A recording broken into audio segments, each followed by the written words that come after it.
Hello everyone, this is me Priyanshi and today we are going to do chapter 6 Political Parties grade 10. So basically in this chapter we are going to study all about political parties. जब भी हमने democracy की बात करी हमने political parties की बात करी, तो इस चैप्टर में हम समझेंगे कि पॉलिटिकल पार्टीज क्या होती हैं, क्या हमें पॉलिटिकल पार्टीज की ज़रूरत होती है एक कंट्री में, और अगर होती है तो उस पॉलिटिकल पार्टीज के फीचर्स क्या क्या होते हैं, और एक नेशन में या एक कंट्री में कितनी पॉलिटिकल पार्टीज होनी चाहिए, और उसी के साथ समझेंगे कि नेशनल पार्टी और रीजनल या स्टेट पार्टीज क्या क्या होती हैं.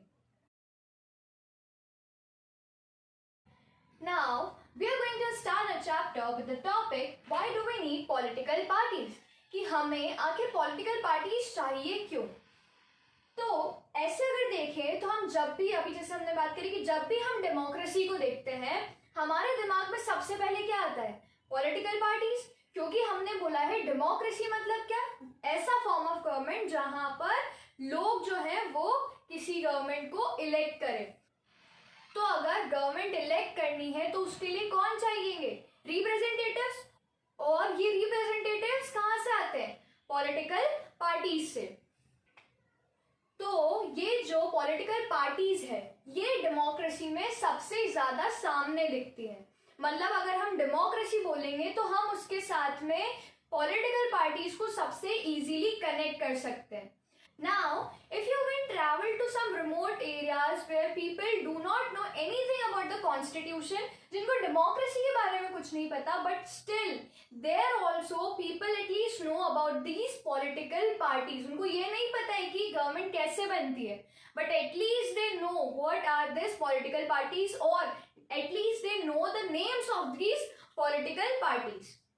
तो एक तरीके से देखें हमको ये पता है कि जो पॉलिटिकल पार्टीज होती हैं वो क्या करती हैं, जितने भी कंट्री के मेंबर्स होते हैं, जितने भी सिटीजन्स होते हैं उनको रिप्रेजेंट करती है.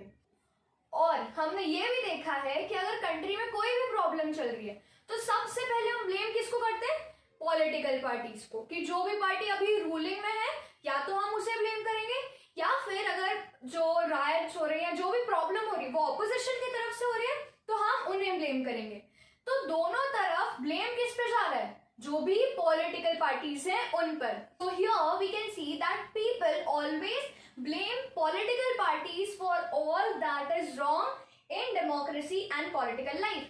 यानी अगर कोई भी पॉलिटिकल लाइफ यानी कभी भी कहीं पर रायट्स हो रहे हैं या कहीं पर कुछ रैलीज निकल रही है, जैसे हमें बहुत सारी चीजें अभी भी पता है, बहुत सारी अभी भी राइट्स हुए थे, जैसे जो एक्ट आया था CAA, उसके कारण कितने राइट्स हुए थे. और इन सब राइट्स के कारण या तो हमने ऑपोजिशन को बोला कि आप गलत हो, या फिर we have said that the ruling government must not come with this act.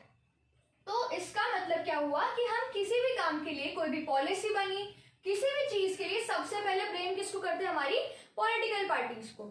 अब हमने ये तो समझ लिया, लेकिन किसी भी बात को कंक्लूड करने से पहले हमें उस बात का तो मतलब पता हो. Means here we actually first need to understand what are political parties. तभी तो हम बता पाएंगे कि हमें पार्टीज क्यों चाहिए. Or will understand what's the meaning of a political party. So political parties are basically group of people that come together to contest election and hold power in the government. यानी अलग अलग लोग they all come together, और ये सब एक साथ क्यों आते हैं, ताकि ये लोग इलेक्शन लड़ सके.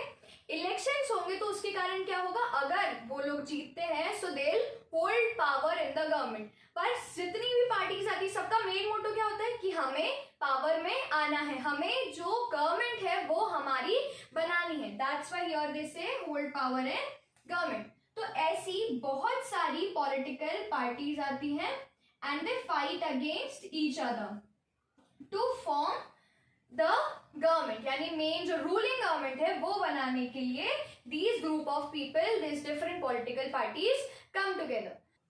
So the meaning of political party is group of people coming together to contest election and hold power in the government. Now these political parties agree on some policies.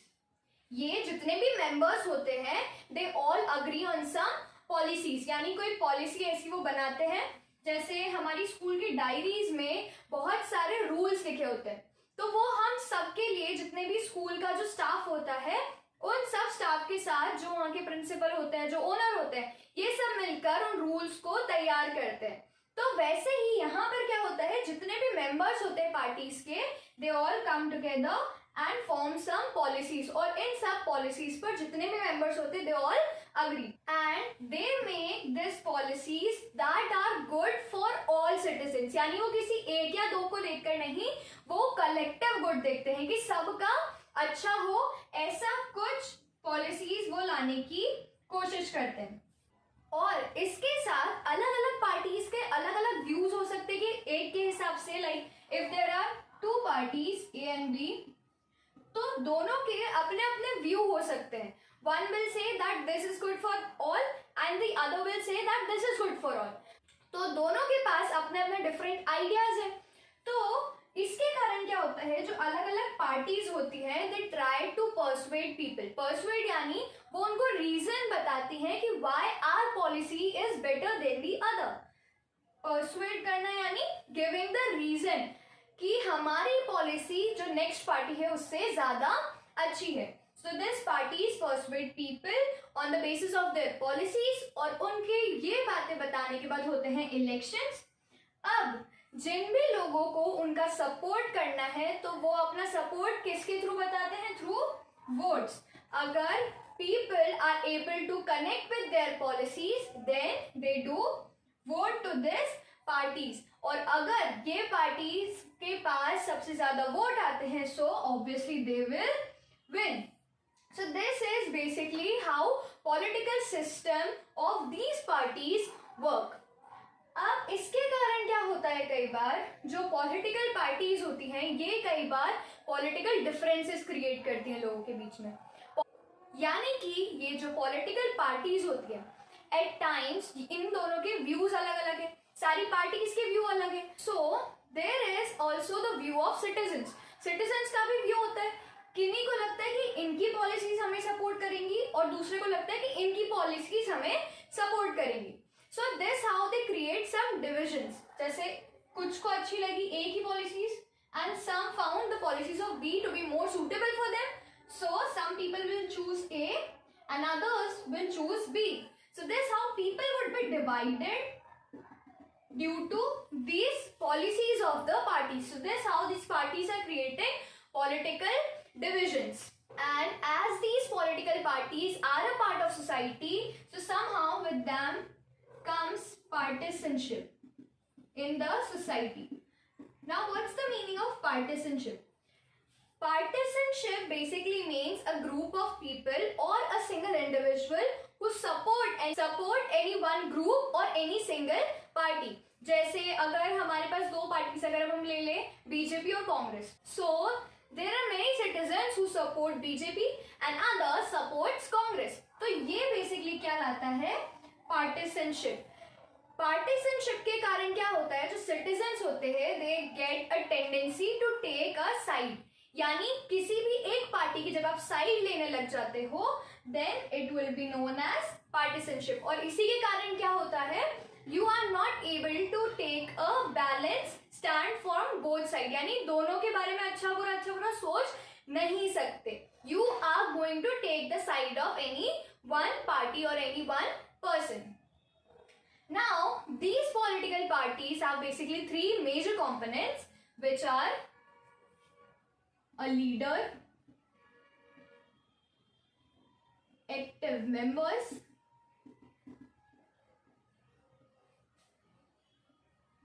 and their supporters, or you can say followers. So these are the three components of all parties. अब leader कौन होता है, जो भी उस party का जो भी मेन लीडर है, जो भी प्रिंसिपल है उस पूरी पार्टी का, जो मेन सबसे इम्पोर्टेंट मेंबर है, who is leading that party will be known as the leader of the party. Second comes the active members। यानी जब लीडर के साथ जो और भी जितने लोग होते हैं वो actively participating in the party, उनको हम बोलते हैं एक्टिव मेंबर्स। यानी जैसे जब इलेक्शंस होते हैं उस टाइम पर जो रैलीज वगैरह निकालनी होती है, जो उनकी जो पॉलिसीज है उनको जब प्रोपोगेट करना होता है, उन सब जैसा जो भी काम होता है वो करते हैं active members. Then comes the third one, the followers. Followers से supporters बोल रहे हम. So these are the members who support this political parties. यानी जैसे जो भी citizens हो गए, they will be considered as the followers of the party. तो क्या क्या हो गया? एक तो leader, second active member, and third comes the followers. So this is simply what is a political party and how a political system works under this political parties. Now we'll see the features that are related to these parties. Okay, so now we'll see the functions of all political parties. So the first function is to contest elections. This is a very simple thing as we all know. क्योंकि किसी भी party को अगर कोई भी party बनी है तो वो क्यों बनी होगी? इलेक्शन लड़ने के लिए. हर पार्टी में बहुत सारे इंडिविजुअल्स होते हैं. अब सारे इंडिविजुअल्स तो इलेक्शन नहीं लड़ सकते, सो दे चूज सम कैंडिडेट्स. अब ये जो कैंडिडेट्स चूज होते हैं, these are chosen for fighting election against each other. लेकिन ये जो कैंडिडेट चूज होते हैं, इनको भी चूज करने के there are different ways, and basically there are two ways. First, in countries like USA, the members of the party along with the supporters, यानी किसी भी एरिया में, जैसे अगर हमारी कंट्री में देखें तो इतने सारे स्टेट्स हैं. अब अगर इतने सारे स्टेट में से किसी भी एक स्टेट से हमको किसी कैंडिडेट को लेना है, so who will choose that candidate from that particular state is उस पार्टी के मेंबर्स. जैसे कोई भी पार्टी, फिर से बीजेपी, तो बीजेपी के जितने भी मेंबर्स हैं, दे अलॉन्ग विद देम, उनके साथ में जितने वहां के उस स्टेट के जितने भी लोग हैं, उनके उस पार्टी के जितने भी सपोर्टर्स हैं, वो सब मिलकर चूज करेंगे कि यहां से ये कैंडिडेट खड़ा होगा. And in place like India, अभी हमने एग्जाम्पल जरूर इंडिया का लिया था, लेकिन it was basically about USA की. यूएसए और मोस्टली अब जितनी भी डेमोक्रेसीज हैं जहां पर इलेक्शंस होते हैं, वहां पर सब जगह ये तरीका अब बहुत ज्यादा यूज में आ रहा है. And in places like India, party के जो भी लीडर्स होते हैं, टॉप लीडर्स जो भी होते हैं, वो चूज करते हैं कि इस स्टेट से या इस जगह से ये कैंडिडेट खड़ा होगा. सो this is what about contest elections. के इलेक्शंस कंटेस्ट करने तो कौन आएंगे? कैंडिडेट्स. और कैंडिडेट्स को कैसे हम चूज कर सकते हैं? Second is policies and programmes.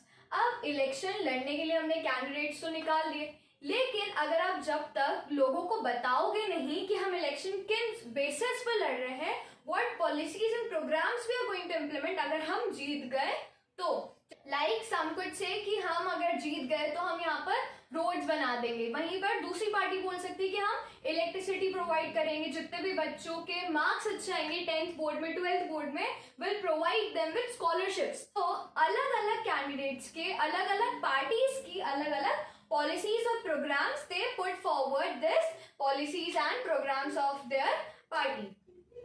Third is making laws. अब हमने पॉलिसीज दे दी, प्रोग्राम्स दे दिए. अब अगर ये कोई भी पार्टी जीत जाती है तो ये पार्टी क्या करती है? इन प्रोग्राम्स को, इन पॉलिसीज जो होती है इनकी, they convert them into laws. अब इन लॉज पर बेसिकली डिबेट की जाती है इन द लेजिस्लेचर. लेजिस्लेचर यानी जो भी लॉ मेकिंग बॉडी. और इंडिया में लॉ मेकिंग बॉडी कौन सी है? Exactly, it's our parliament. तो पार्लियामेंट के दोनों हाउस, लोकसभा और राज्यसभा में बेसिकली सारे लॉज डिबेट किए जाते हैं. इन पर बातचीत होती है that which bill should be passed as a law. किसको हमें लॉ बना देना चाहिए, कौन सी पॉलिसी अच्छी है. सेकेंडली, ये जो भी लॉज होते हैं, ये बेसिकली जो भी पार्टी के मेंबर्स होते हैं, ये किसके साथ जाते हैं? जो भी पार्टी लीडर बोलता है. पार्टी लीडर बोलता है कि हमें इसको लॉ बना देना चाहिए, तो बाकी पार्टी मेंबर्स भी उसी को सपोर्ट करते हैं. सो they go by the directions of party leadership. This is what's there in making laws. Fourth point is form and run government. Now if any party wins, like अगर कोई भी party अब जीत गई, उसने पॉलिसीज प्रोग्राम्स बता दिए थे, उसने इलेक्शन कंटेस्ट कर लिया था, इसके कारण अब वो जीत गई. अब जीत गई तो अब गवर्नमेंट भी तो बनाएगी.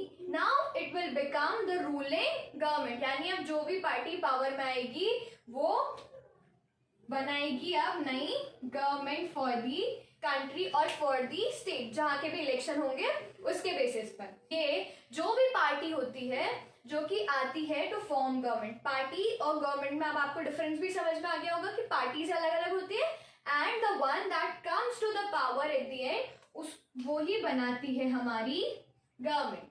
तो ये गवर्नमेंट क्या करती है, ये धीरे धीरे अपने जो पार्टीज के जो भी मेंबर्स होते हैं उनको रिक्रूट करती है, यानी उनको लेकर आती है एंड दे ट्रेन देम, उनको ट्रेन करती है और फिर उनको पोजीशंस देती है as ministers.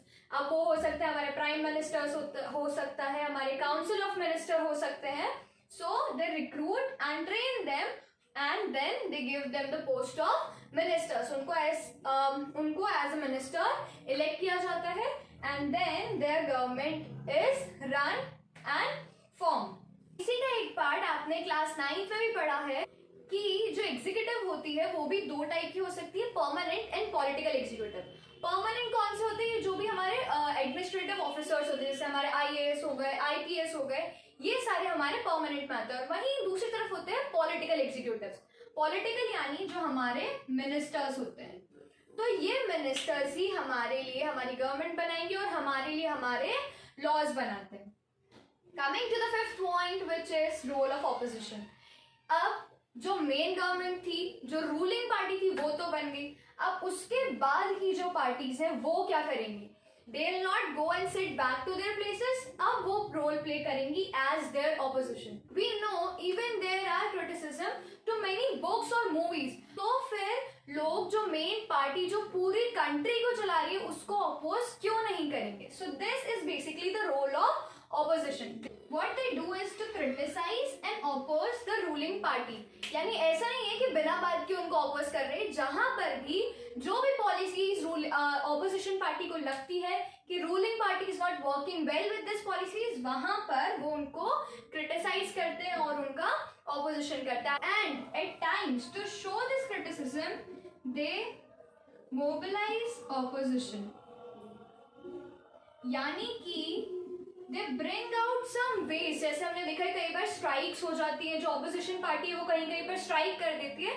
So this is what mobilising opposition means. तो ये लोग क्रिटिसाइज करते हैं, ऑपोज करते हैं to the wrong policies implemented by the ruling government. After this the sixth comes which is shape public opinion.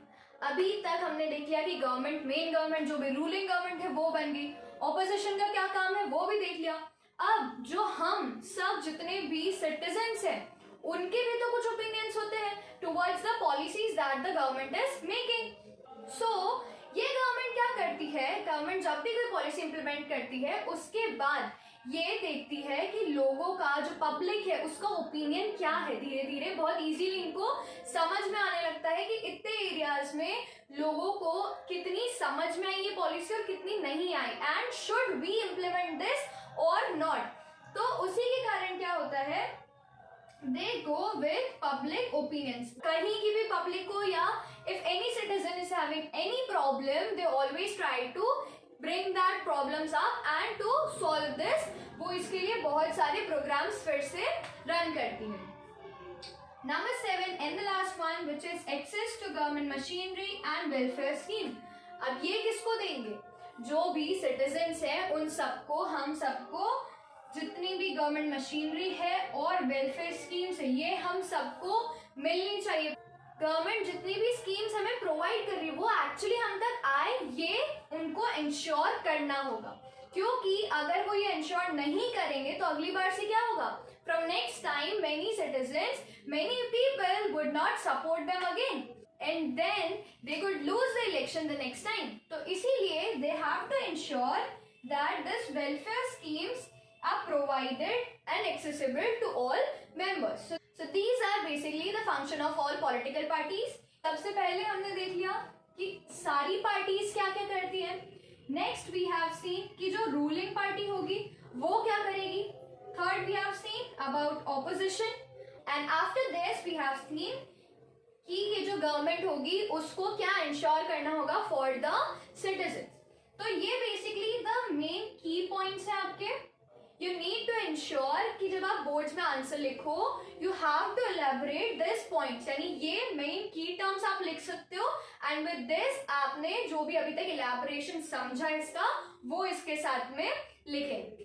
Also this how we can understand कि हमें political party की जरूरत क्यों होगी, क्योंकि अगर पार्टीज ही नहीं होंगी तो हमारे लिए कौन पॉलिसीज और प्रोग्राम्स लाएगा, और अगर कोई पॉलिसीज प्रोग्राम्स नहीं लाएगा तो हमारा वेलफेयर कैसे होगा। हम इतने सारे सिटीजन्स एक साथ तो पूरी कंट्री को कवर नहीं कर सकते, so we at least need some representatives, like जो हमारे मिनिस्टर्स होंगे वो हमारे लिए कौन होंगे, हमारे रिप्रेजेंटेटिव्स, और वही हमारे लिए ये सारे लॉज जो होंगे पॉलिसीज वही बनाएंगे which will be very beneficial for all citizens। और उन्हीं के साथ में अगर ऑपोजिशन पार्टीज नहीं होंगी अब क्या होगा कि जो रूलिंग पार्टी है वो अपने मन के हिसाब से जो भी वो करना चाहे वो सब वैसी पॉलिसी इंप्लीमेंट कर देगी, but this opposition would ensure, opposition parties will ensure कि ऐसा कुछ भी ना हो। And this how from the features we can understand why we need political parties. So this is all about the functions. Now we'll move further. So जैसा कि हमने अभी तक देख लिया कि पॉलिटिकल पार्टीज के फंक्शंस क्या होते हैं, और उसी के साथ हमने थोड़ा बहुत आइडिया ले ही लिया था कि हमें पॉलिटिकल पार्टीज की जरूरत क्यों पड़ेगी, क्योंकि हमें वो सारे functions, we need someone, we need some organization who perform all these functions। So अब हम एक फाइनल कंक्लूजन लेंगे, why do we actually need political parties, why there is a necessity for political parties। तो अगर हम एक situation imagine करें where there are no political parties, so then how the government will be formed, कोई individual होगा। अब अगर कोई इंडिविजुअल हुआ then he or she won't be able to promise for any major policy or policy change। यानी अगर कोई एक इंडिविजुअल होगा, एक सिंगल पर्सन पूरे कंट्री को चला रहा है, तो वो कोई भी मेजर डिसीजन किसी भी बात पर नहीं ले पाएगा, क्योंकि इतने सारे लोग हैं, इतने सारे लोगों के लिए उसको अकेले को डिसीजन लेना है, that won't be possible for this single individual. क्योंकि अगर वो ऐसा करने का ट्राई भी करेगा so he won't be able to implement that on all of the citizens being a single person, और कई बार उसके जो डिसीजंस होंगे they would be found very biased. With this utility will remain uncertain. Utility मतलब यहाँ पर जो भी सर्विसेज प्रोवाइड की जाएंगी पब्लिक को, यहाँ पर जो भी सर्विस प्रोवाइड की जाएगी that will also remain uncertain, यानी आपको मिलेगी नहीं मिलेगी, you won't be able to make any perfect decision कि आपको मिल ही जाएंगी या नहीं मिलेगी। तो जो भी सिटीजन्स होंगे उनकी भी जो सर्विसेज होंगी दे विल रिमेन अनसर्टेन, कि इतना अब एक जना है वो कितनों को प्रोवाइड करेगा, because a country is too big for a single individual, तो कितनों को प्रोवाइड करेगा, दैट्स व्हाई उनकी जो यूटिलिटी रहेगी that will remain uncertain. This they will remain accountable, लेकिन ओनली टू देयर कॉन्स्टिट्यूएंसीज, यानी जहां से वो इलेक्ट हुए हैं, जहां से वो एज अ रिप्रेजेंटेटिव खड़े हुए थे और जहां से जीते हैं, सिर्फ वहीं के लोगों को वो अकाउंटेबल रहेंगे, बाकी पूरी कंट्री के लिए वो अपने आप को रिस्पॉन्सिबल नहीं बताएंगे, पूरी कंट्री को वो अकाउंटेबल नहीं हो पाएंगे। जैसे अभी जो भी हमारे मिनिस्टर्स होते हैं, जो हमारे प्राइम मिनिस्टर होते हैं, let's take the current example, अभी हमारे प्राइम मिनिस्टर कौन है, Narendra Modi.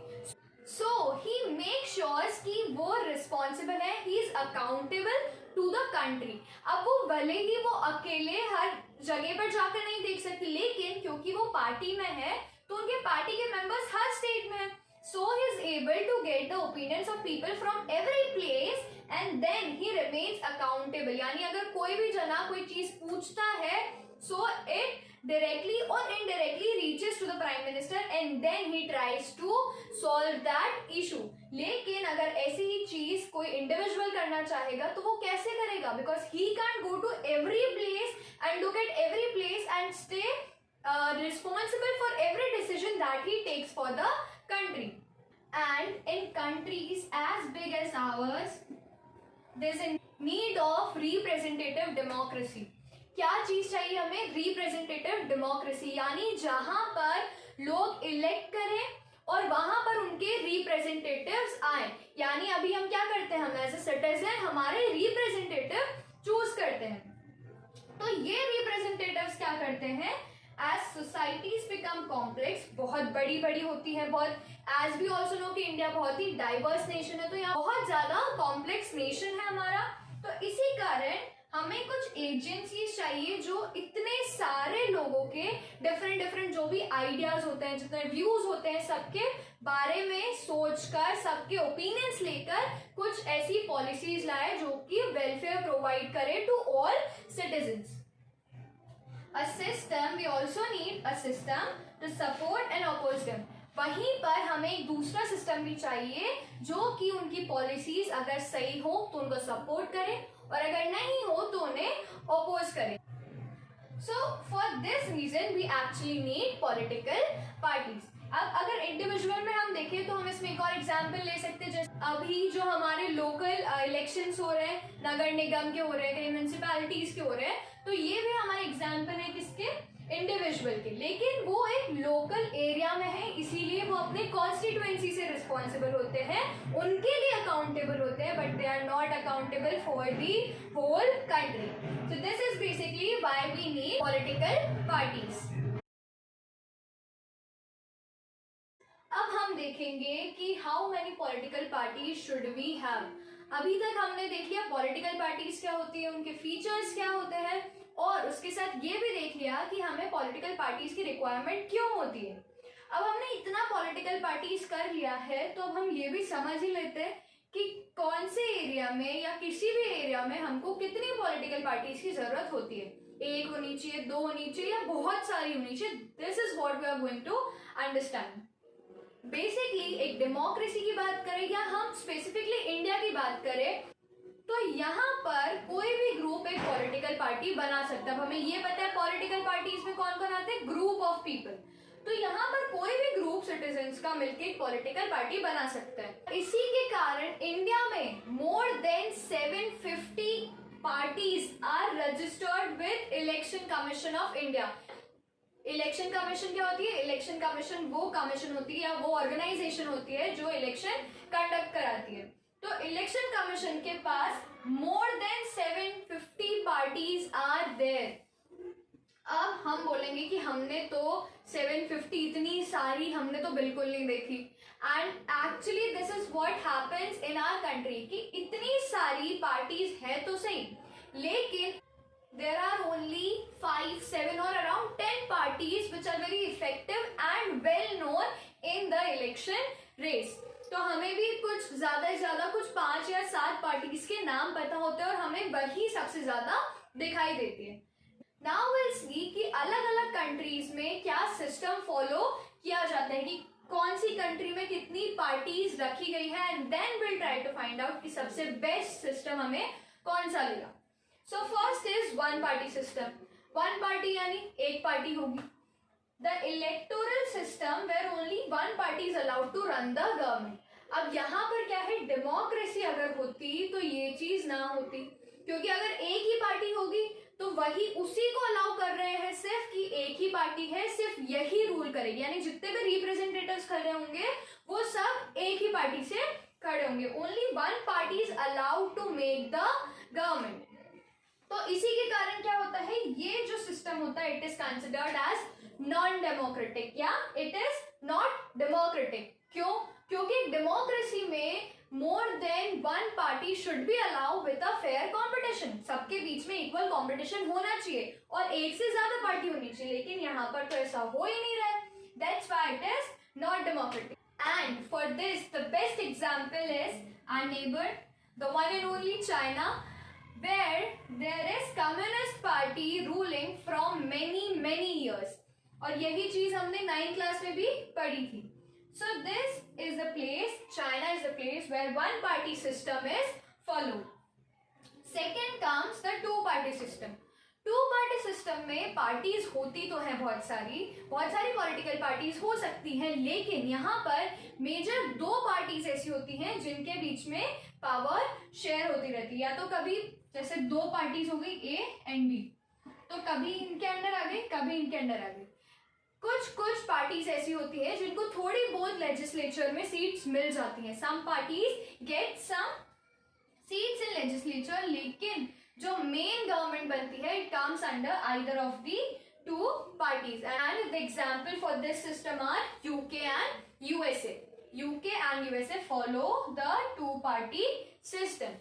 Then comes the multi party system. अभी हमने देख लिया एक पार्टी, दो पार्टी. अब हम देखेंगे बहुत सारी पॉलिटिकल पार्टीज जहां पर होती है और जिस जगह पर दो से ज्यादा पॉलिटिकल पार्टीज के जीतने का चांस होता है. यानी सिर्फ पावर एक या दो के बीच में नहीं, बहुत सारी पार्टीज के बीच में हो सकती है कि कोई भी पावर में आ सकता है. यू कैन नॉट से कि ये ही दो मेजर पार्टीज हैं.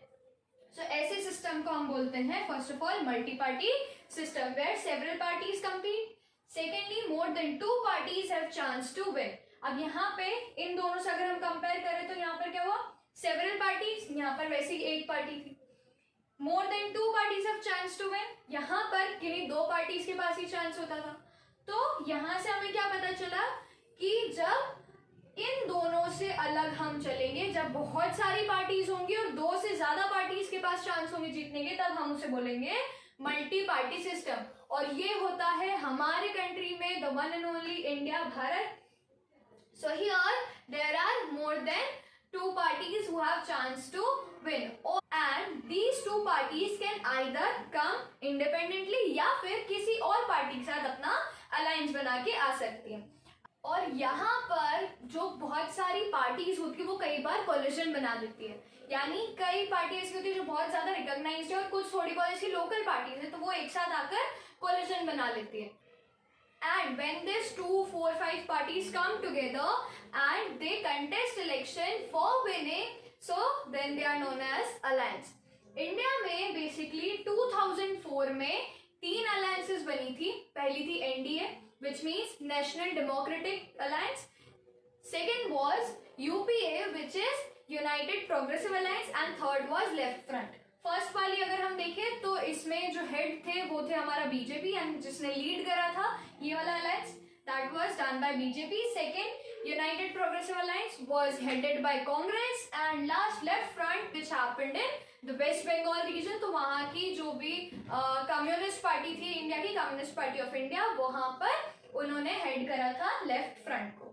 सो अब इतना पढ़ने के बाद व्हाट कैन वी कंक्लूड कि which system is the best? Here comes the answer. The answer is no system can be considered the best among all of them.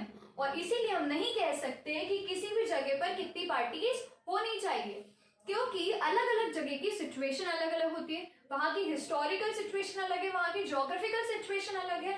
जैसे इंडिया में बहुत सारी डाइवर्सिटीज है, तो अब इतनी डाइवर्सिटी को कोई एक जना या कोई दो या तीन पार्टी बहुत इजीली संभाल नहीं सकती. That's why India follow the multi party system. और ऐसे ही अलग अलग रीजंस अलग अलग जगह के लिए अलग अलग सिचुएशंस में हो सकते हैं. That's why we can not conclude with saying कि ये वाला सिस्टम सबसे बेस्ट है. So here we can see there different methods and all of these were formed because of different reasons. So this was basically what was there in how many political parties should we have. Okay, so till now we have seen कि हमें हमारे पास कितनी parties होनी चाहिए. Now will see about national party and state parties. तो जो भी democracy federal form of government follow करती है, जैसे हमें पता है फेडरल फॉर्म में क्या होता है, दो या दो से ज्यादा टीयर्स या लेयर्स होती है गवर्नमेंट की. तो यही फॉर्म इंडिया में भी फॉलो किया जाता है और इसीलिए दो या दो से ज्यादा हमारे पास लेयर्स होती है गवर्नमेंट की. और इसीलिए और इन लेयर्स पर अलग अलग गवर्नमेंट लाने के लिए हमारे पास अलग अलग पार्टीज भी होनी जरूरी है. So firstly will study about national parties. So what basically national parties are, firstly they are country wide parties. Country wide parties यानी ऐसी पार्टीज जिनकी जो भी यूनिट्स है वो बहुत सारे स्टेट्स में हो. Secondly, units are in various states. So this what we got from country-wide parties also. ऐसी पार्टीज जिसकी यूनिट्स, जो कि जो ऑर्गेनाइजेशन है उसके अलग अलग पार्ट बहुत सारे स्टेट्स में हों. Follow same policies all around, यानी जितने भी स्टेट्स में ये पार्टी है वहां पर सब दो इस पार्टी सेम पॉलिसीज ही फॉलो करती है. यानी ऐसा नहीं होगा कि अगर कोई एक स्टेट है, लेट्स से राजस्थान है और गुजरात है, तो दोनों जगह अलग अलग पॉलिसीज नहीं होंगी, सेम पॉलिसीज दोनों जगह पर फॉलो की जाएंगी। और यहाँ पर इनका होने का मतलब ये नहीं है कि वहां पर रूल कर रहे हैं या वहां पर गवर्न कर रहे हैं उन स्टेट्स में, बट एटलीस्ट वहां पर वो कॉम्पीट कर सकते हैं अलग अलग पार्टीज से। All parties have to register themselves with election commission. जितनी भी नेशनल पार्टीज होती हैं, जितनी भी पार्टीज होती है, हमें पता है कि उसको इलेक्शन कमीशन में अपना रजिस्ट्रेशन करवाना होता है। एंड इसीलिए हमें पता था कि इंडिया में more than 750 parties are there.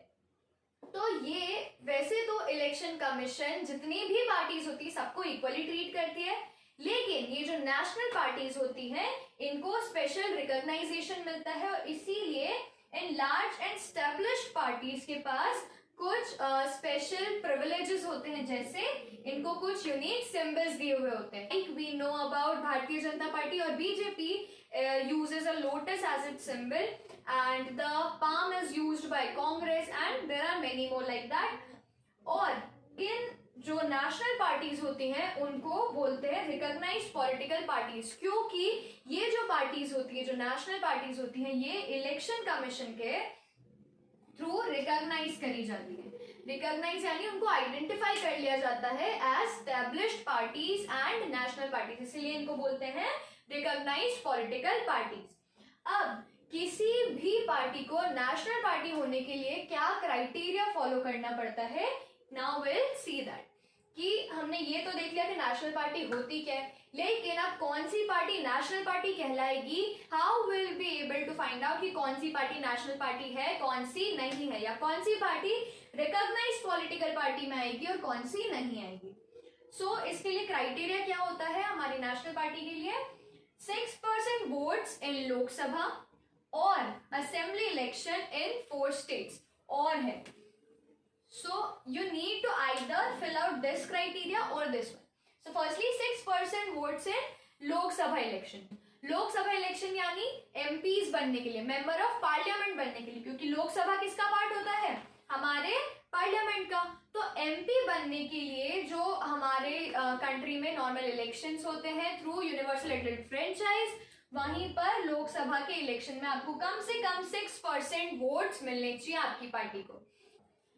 तो अगर फर्स्ट क्राइटेरिया फॉलो नहीं हुआ, then we can go for the second one, which is when assembly election in any 4 states. कोई भी 4 स्टेट्स है, इंडिया में इतने सारे स्टेट्स है, इसमें से कोई से भी 4 स्टेट्स के लेजिस्लेटिव असेंबली के जो इलेक्शन होते हैं वहां पर आप जीत जाए। लेजिस्लेटिव असेंबली में कौन इलेक्ट होते हैं, MLAs। तो ये MLAs जो होते हैं, और फिर इन MLAs से कौन बनते हैं, जो CM होते हैं, जो हमारे CM होते हैं सब स्टेट्स के, वो इलेक्ट होते हैं। तो लेजिस्लेटिव असेंबली के जो इलेक्शन होते हैं उसमें यू शुड गेट 4 स्टेट्स। कोई भी 4 स्टेट के लेजिस्लेटिव असेंबली के जो इलेक्शन है यू शुड विन दैट। जैसे कोई भी 4 स्टेट ले ली, let's say Gujarat, Rajasthan, Haryana and Punjab, if this are the 4 states, so you should get this 4 seats.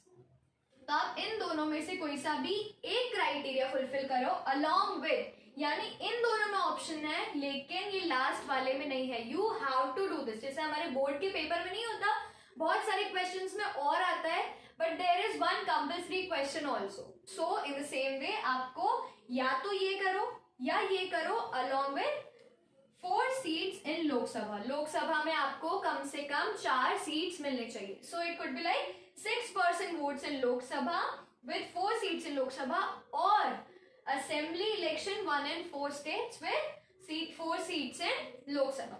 तो ये 2 क्राइटेरिया आप फॉलो कर सकते हो। अगर ये क्राइटेरिया अगर आपने फॉलो कर लिए और ये क्राइटेरिया आपके फुलफिल हो गए, then your party can be considered as national party। So in 2006 6 national parties were there। मतलब जो इलेक्शन कमीशन है उसके अकॉर्डिंग 2006 में 6 नेशनल पार्टीज बनी थी। अभी currently there are 8 national parties है, like BJP, Congress, Communist party of India, Communist party of India, Marxist and many more. तो उसके साथ में ऐसी 8 नेशनल पार्टीज है, लेकिन आपकी बुक में दिया हुआ है 2006 का। So whenever you write to exam, please write down the data from 2006। So this is all about national parties. Now we'll see and study about these national parties one by one in the next part. See you in the next part. Till then, bye bye. Take care.